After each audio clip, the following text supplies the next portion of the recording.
Hi, I'm Phil. Welcome to Spire Ridge Reptiles. Today we're going to have a look at dangerous wild animals. Dangerous wild animals. That's all animals that are governed under the 1976 Dangerous Wild Animal Act. This includes lions, tigers, we keep many of them in our back garden. But it also includes a number of reptiles. Now, if you're lucky enough to live in, say, Germany, this act obviously doesn't exist, but a lot of these animals are kept where you don't need a license. Rattlesnakes, venomous snakes, crocodilians, Gila monsters. Over here, all of those animals are governed by law with this license.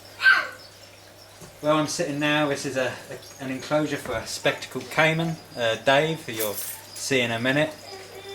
Now, Dave is, he's a South American crocodilian.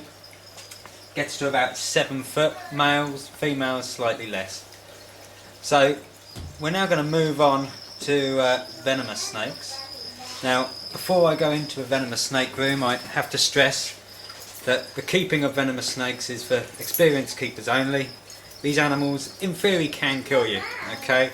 Now, anti-venom is available, medicines and treatments for snake bites are amazing nowadays, but as you may have noticed, there's not many venomous snakes crawling around here. It's not like we're in the USA or anything like that. So one of the main centres is up in Liverpool. The nearest anti-venom for the animals that I have here is at the John Radcliffe Hospital in Oxford. Still, if we're in your Honda, we might get there quite quick, but if we're in my Fiat Punto, I think I might as well write my will en route. So let's go and move on and have a look at the venomous snakes, but I know it's cliche, don't try this at home. Before entering the venomous room, note a securely locked door, viewing area, so you can see if any animals are out. Full health and safety procedures on the wall, what to do in case of snake bite, who to contact, how to handle, and appropriate authorities on the door. If you're keeping these animals at home, obviously you will have been checked by the council who give the licence. You will also be insured for public liability, probably up to, thank you so much, up to 5 million. So it's very important. So first of all, to enter a room, locked at all times. I'm the only one with a key. Notice the board here won't do a great deal, but again it gives that slight protection against legs, so you can view, make sure there's nothing out. I know for a fact that every animal in here is in. Now, because we're in a shop, I have a viewing area right over there, so all these animals can be viewed from the safety behind double glazing on the other side of the shop. But if you come in here with me, you will see. Have a look. Also, snake hooks, appropriate snake handling equipment. We have obvious snake bags.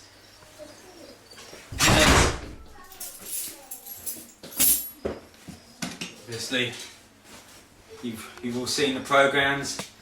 Austin Stevens, Steve Irwin, the usual up. Tie bags, stolen from the local RSPCA. No, we work very closely together with the RSPCA. Yeah. They know I've got this, I promise. Pinner, again. Placed down on head for restraining. Austin Stevens' favourite. The old snake hook. Got to do the pose. And then appropriate size snake hooks. Now I have a spitting cobra here, so common sense has it we have to wear these sexy goggles. Small snake hook for smaller animals.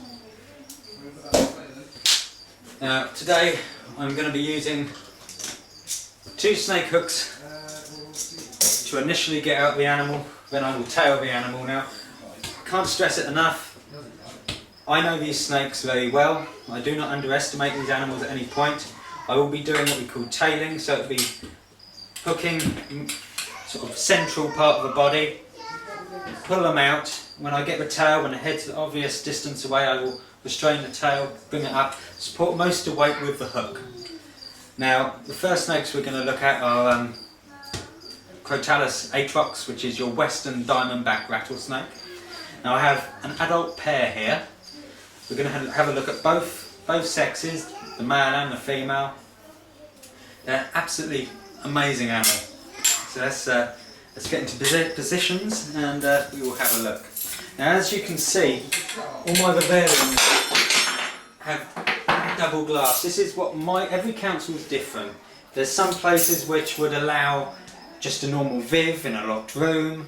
My council require 2 panes of glass. So I have to literally remove 1 pane, obviously to get through the other door. When feeding and cleaning these animals, I don't always wish to access the animal. We have a piece that comes out here and a glass sliding panel appropriately to restrain this animal. Okay, so I can change our water with ease without stressing out the animal, and B, without putting myself in any unnecessary risk. For those of you watching thinking our photographer's very brave, he's now positioned in a secure area, well away from the animals. The camera's got a very good zoom.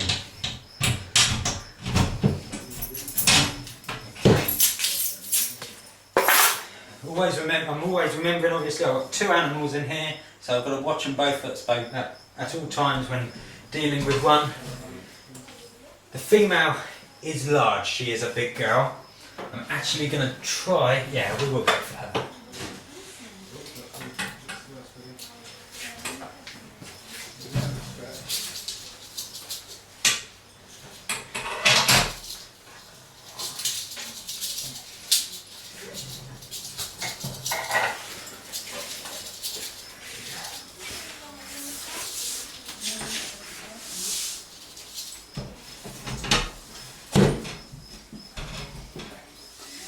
Obviously I'm not holding right at the end of the tail because it is a rattle. All a rattle is built up from every shed skins from a snake. A small ring is formed. I don't know whether you can zoom in and have a close look at that rattle. Yeah. Now when the tail shakes, obviously the skin is clashing with each other and causing that noise, which is a defence, you know, it's leave me alone. Now you can see how placid this particular animal is, bearing in mind not all westerns are like this. She's not even rattling, she's not bothered. I'll show you a male and he will rattle in a minute. Now she's a heavy girl, she is a big girl. Now these snakes cause the most fatalities in Mexico, the second most in the USA. Number 1 being the eastern diamondback rattlesnake. Okay, so you've had a good view of her.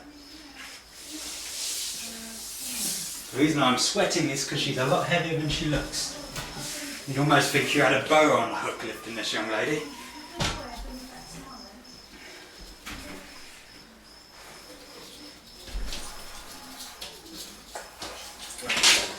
Again, like I say, with the whole tail, literally it's just a skin clashing. Now they are a viper. I'll show you on the male, you can have a zoom in on the face shot. They do have heat pits, so they're only feeding on warm-blooded prey items, or as long as it has warmed up or basked. The male's got a little bit more life to him. As you can see, you can hear the whole rattle going on.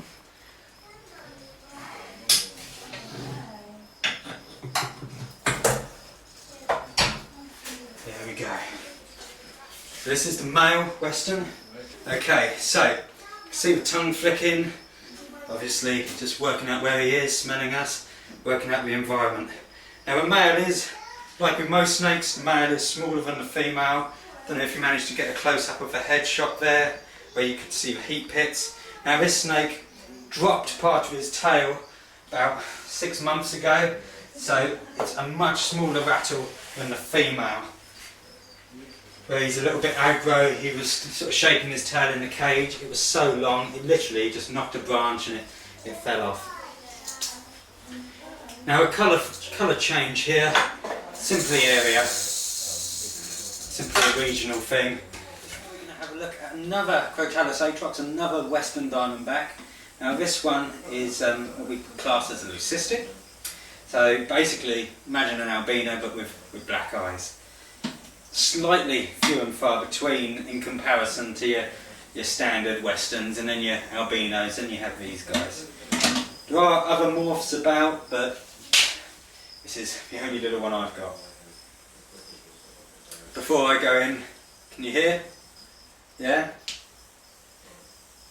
Now that's him giving his warning. Nothing like the male and the female made a minute ago. It's a tiny little buzz, that's its rattle.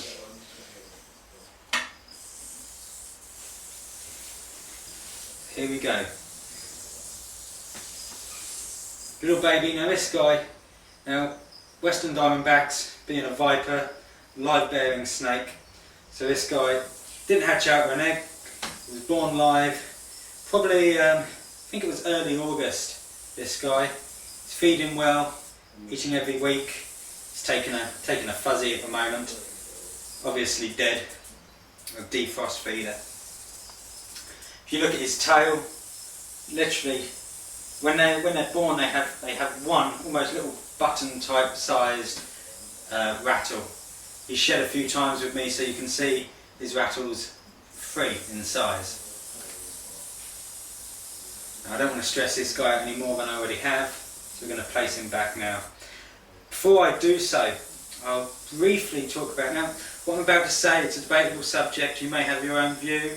By all means, if you have, put a comment in, that's fine. I appreciate feedback. But all these animals, all these venomous snakes, in fact, venomous constrictors, whatever, you need to handle with respect.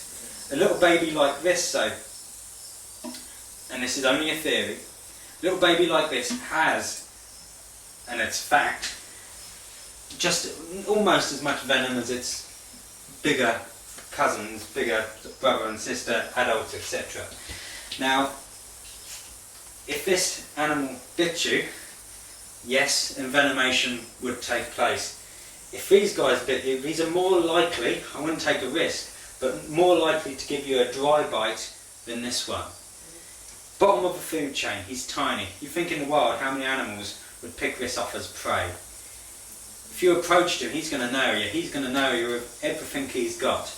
Whereas these guys, these animals in here, they're used to me getting them out for feeding, cleaning, etc.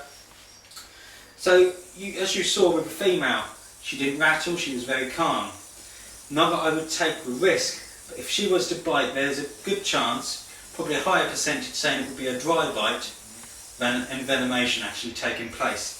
Whereas if this little guy bit me, I've got much more of a chance of being envenomated. So this is Dave. He's our shop pet and permanent resident. He's a spectacled Caiman from South America. He's only a year old. This little boy came from a zoo down in Kent. Did you, Dave? Now you're looking, Caiman, they grow relatively slow. You're looking roughly 8 inches a year. So by the time he's sort of 9, 10, he's going to be a good 7 foot. Alright, we're going to do a bit of a born free thing now and introduce Dave into his new enclosure. You can all come and visit if you wish. Quick plug there. There we go. Got him? There we go. Now Dave feeds on a diet of small mice, chicks, any bits of meat. He's currently on the tops of pig trotters, one of his favourites. Anything and everything. Obviously, to keep Dave, you need a dangerous wild animal licence. He's not the average pet you can keep in the bath. To do this, you need to obviously be aware what size they're going to get to. Be able to care for such an animal and handle it when it's big. At the moment, he's not a handful. When he's 7 foot, he will certainly be a handful. Hi, thanks for watching. I'm Phil Hamilton, and I'll catch you next time.